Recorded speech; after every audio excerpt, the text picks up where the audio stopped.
हा प्रश्न antigen radiation या चॅप्टरवर सीईटी 2025 ला विचारलाय. The mean kinetic energy of the molecules of an ideal gas at 399 degree Celsius is E.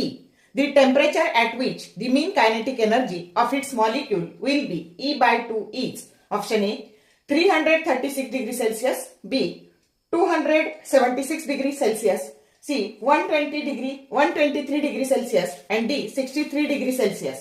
आता आपल्याला एक आयडियल गॅस दिलेला आहे. आता हा आयडियल गॅस आहे आणि याचं जे टेम्परेचर आहे हे टेम्परेचर 399 डिग्री सेल्सिअस आहे आणि त्याची कायनेटिक एनर्जी ही ई आहे.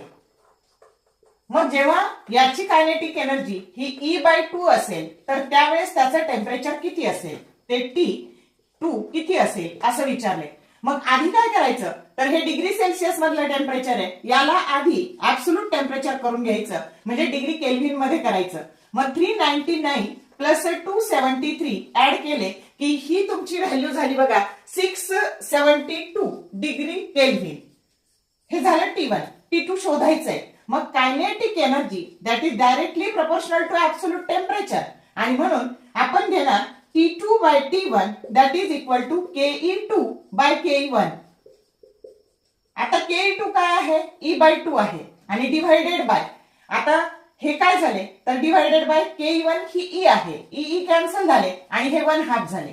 आता ह्या T1 ची किंमत टाकून देऊ. T1 आहे आपलं 672. मग T2 that is equal to T1 by 2 म्हणजेच 672/2. आता हे येणार बघा 2 3 जा 6 2 3 जा 6 आणि हे 336 डिग्री केल्व्हिन. पण ऑप्शन कशामध्ये आहे डिग्री सेल्सिअस मध्ये. मग यातून आपल्याला 273 मायनस करावे लागतील.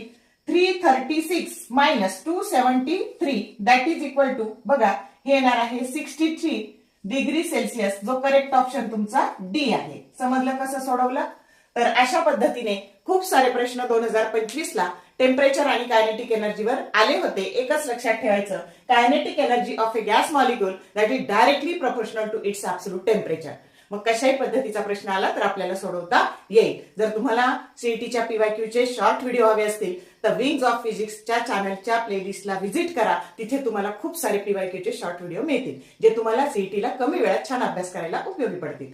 जर तुम्हाला व्हिडिओ आवडला असेल लाईक करा, शेअर करा, कमेंट करा. All the best for your study and thank you for watching this video.